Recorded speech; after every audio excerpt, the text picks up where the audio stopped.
Okay, wonderful. Thanks so much. So it's such a pleasure to join this session and be with you all. I want to thank Mark for being up at 2 a.m. local time, and also Narelle Warren for the invitation to join.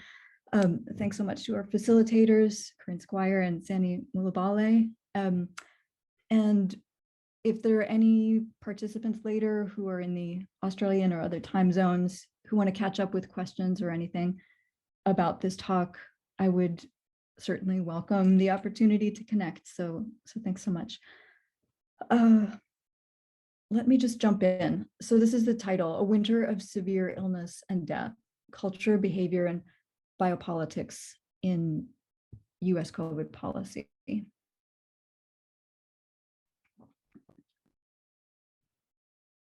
And I have the sense, I should just say, I think I may be freezing a little bit. So I may stop my camera. And yeah, go ahead. From spring 2020 through the present day, Americans have endured levels of sickness and death that are outliers among wealthy democracies. Beginning in the very first weeks of the pandemic, the US has led the world in cumulative confirmed COVID deaths. You can see the trend here. We see something very similar in excess mortality over the past 2.5 years. These outcomes have produced and are producing, I think it's fair to say, enormous cognitive dissonance in a setting that styles itself the world's preeminent economic, military, and scientific power. Amid this, and perhaps sensing that high stakes matters are up for grabs domestically, an array of actors have made concerted efforts in American public discourse to redefine key concepts in ways that will advantage their preferred worldview. There have been extensive conflicts at this point over who and what groups should be counted as capacitated, vulnerable, or deserving, which groups must be secured and which may be neglected. Ontological framings of life, death, and health have also been continuously challenged. Here's one example of that from the early pandemic in the US. As this quote by the Lieutenant Governor of Texas suggests, leaders in both our major political parties have capitulated to, if not embraced, the doxa that a certain amount of death and suffering is inevitable in our efforts to overcome or live with the pandemic. Indeed, since early 2020, making paradoxes seem plausible to the US public. Crudely, that death is a means of enhancing social welfare, that public health is best defined and practiced in terms of individual health, and that efforts at protecting health can be a kind of social death, has required extensive spin, hype, bullshit, manufactured consent, exploitation of common cognitive biases, and abuse of the popular credulity. An array of medical and epidemiological concepts has been deployed towards these ends, often with some degree of misprision, including terms like harm reduction, herd immunity, mild disease, and the distinction between dying with and dying of. So as a frame for this talk, I think it's reasonable for us to hypothesize that there may be associations between these troubling COVID outcomes in the US and the narratives that have become influential in rationalizing them. And this sort of brings us to the provocation for this session, which is to consider the significance of narrative in shaping the biopolitics of the pandemic. How have COVID-19 narratives been created in public and private life, and what do they do in social worlds? What action is sponsored and foreclosed? And what specific biopolitical imaginaries have taken hold in public discourse? I would suggest that several styles of biopolitically inflected pandemic discourse have manifested in the US under two different political administrations, and I'll be describing these. So initially, the Trump White House, very eager to bury a looming crisis for its legitimacy, framed pandemic losses by invoking a biopolitics of disposability. So here we see a 2020 quote. From the very first publicly notified death due to COVID-19, Trump attempted to position pandemic deaths as if they were and would remain confined to cohorts whose vitality and social value were compromised by age or underlying conditions. Administration officials tended to affirm a discourse where COVID was the concern of the elderly, the disabled, and the infirm, not a threat to the general public, or even any reason for much alarm. The Trump administration also notably avoided commenting on health or safety as human or civil rights. And so I don't think it's a huge stretch to suggest that Americans were characterized in Trump administration discourse as a kind of bare life or living bodies without legal rights or civil status. Their health shored up by chance, circumstance, and their own innate biological capacities. Many Americans, to be clear, found this abhorrent and welcomed the election then of a Democrat who promised the public, "I will end this," and made repeated commitments to following the science. It's actually kind of hard to overstate how excited many of us were to see Biden coming into office in 2021 with a quite robust set of campaign promises around public health. But what we've seen over the past year or so is the administration's rollout of COVID vaccines, which again seemed quite hopeful, if imperfect, has given cover for an ultimately much less ambitious and protective approach to managing COVID.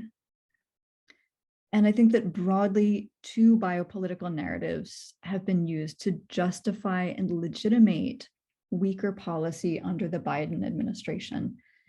The first, a narrative of personal responsibility, and the second, a narrative of abandonment. When Biden was first elected, he tended to describe the pandemic as a foe of the collective, to be defeated collectively. But the idea that individual health is a choice, not a collective project, has come into heavier rotation since vaccines became available. And one particularly prominent place we see this is in the phrase pandemic of the unvaccinated. Last July, Rochelle Walensky, who's the director of the Centers for Disease Control, first invoked this term to advance several questionable claims that COVID-19 vaccines provided sterilizing immunity, that vaccinated persons were not susceptible to severe adverse outcomes or death, and that any persisting transmission in the United States was confined within unvaccinated cohorts. Other influential figures also endorsed this idea, from COVID response coordinator Jeff Zients to Biden's chief medical advisor, Tony Fauci, to President Biden himself, who addressed unvaccinated individuals directly in a speech last September. Encouraging the unvaccinated to rethink their decision, Biden said, "We've been patient, but our patience is wearing thin. And your refusal has cost all of us. So please do the right thing. Don't just take it from me. Listen to the voices of unvaccinated who are lying in hospital beds, taking their final breaths, saying, 'If only I had gotten vaccinated.'" From a narrative perspective, we might find it interesting that though the president subjected the unvaccinated to scorn and criticism, he also appropriated their comments endorsing vaccination, presenting them as sympathetic and almost inhabiting their subject position. As Hugo Canham has noted in his work on COVID in South Africa, mass death has led to an intensified thanatopolitics, where the state has sought to take full control of corpses and the death world. Perhaps in the president's remarks, we see a similar gesture towards assuming control over the dead and dying, or appropriating the gravitas of their predicament. But to complicate matters a bit further, the unvaccinated individuals that Biden's commentary privileged, those who regretted their choices about vaccination as they faced death, were a very specific group of unvaccinated Americans, those who had chosen to avoid vaccination on political and ideological grounds. These groups were more statistically likely to be white Republicans with health insurance, but less in the way of higher education, living in suburban communities. In speaking to and through these demographics, the president posited their losses as tragic, while erasing groups that remained unvaccinated through no fault of their own, immune-compromised individuals and children under the age of 5. And there's also no, of course, charismatic official narrative of individuals who died despite their compliance with vaccination guidelines, though that share of individuals is not insignificant. So as my remarks are maybe suggesting, there's a broader context here. As vaccine uptake levels began dropping off in the US last fall, a great deal of media and official discourse suggested that anti-vaccination groups and individuals were the primary obstacle to achieving adequate levels of immunity in the general population and ending the pandemic. So in the top left corner, you see that's geneticist Francis Collins, who is the outgoing director of the National Institutes of Health, who said last December that the NIH had underinvested in research on human behavior, and added that he had never imagined the extent of anti-vaccine sentiment in the US. In February, Dr. Ashish Jha, Dean of Brown University School of Public Health and subsequently appointed as the National COVID Commissioner, commented, "We got the medical science right. We failed on the social science. We failed on how to help people get vaccinated, to combat disinformation, to not politicize this." Implicit in these comments was the argument that with better social scientific understanding, the right-wing backlash against pandemic measures, which manifested in organized resistance to disease control practices, could have been anticipated and controlled. The backdrop to these rather restrained comments about culture and behavior was some quite lurid media coverage of those who refused vaccination, presenting them as credulous, naive, poorly educated, and existing on the social and political fringes. In cases where individuals who opposed vaccination died, there has been more than a trace of smugness in some coverage. And you can see some of those headlines here. So Francis Collins and Ashish Jha were tacitly describing the unvaccinated as, to borrow from the work of Charles Briggs and Clara Mantini Briggs, unsanitary subjects, or people who are incapable of adopting a modern medical relationship to the body, hygiene, illness, and healing. Tacit in this preoccupation with responsible individual behavior, perhaps, is a tendency towards what the critical geographer Ruth Gilmore calls organized abandonment. Moves towards a broader abandonment, potentially encompassing vaccinated groups, were hinted at in a White House press conference last December, where Press Secretary Jen Psaki openly scoffed at one correspondent's proposal to send rapid tests to Americans in the post. This pivot was revealed yet more starkly by back-to-back White House commentaries a few weeks later, where both Joe Biden and COVID response coordinator Jeff Zients invoked the idea of a winter of severe illness and death. So you can see the text from Biden here, and I'll just read a very small piece of the quote from Jeff Zients, who said, "We are intent on not letting Omicron disrupt work and school for the vaccinated. You've done the right thing, and we will get through this."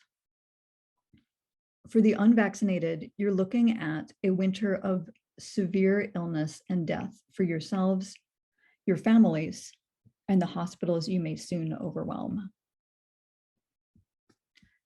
These messages, couched in an appeal to responsible pro-social individual behavior, hammered home a quite stark and dystopian image one that stood in sharp contrast to the administration's upbeat earlier messages.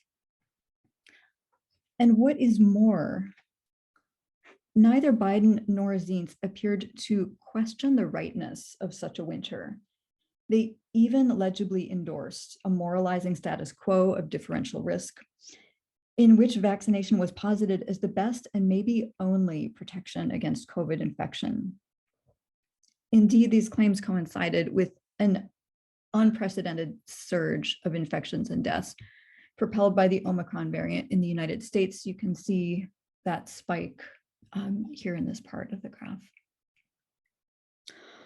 Okay, so where Trump's anti-scientific commitments had required him to comment less on the significance of health behavior and to explain coronavirus deaths instead in terms of measures of personal vitality like age or existing medical concerns, the Biden administration has tended to narrate suboptimal pandemic outcomes by referencing the behavior of unvaccinated Americans and other bad actors, such as those who spread misinformation. This iteration of pandemic biopolitics, a winter of severe illness and death, is supposed to entail the survival of the vaccinated, the securing of the social order, and the sacrifice of the unvaccinated, all with no tears shed.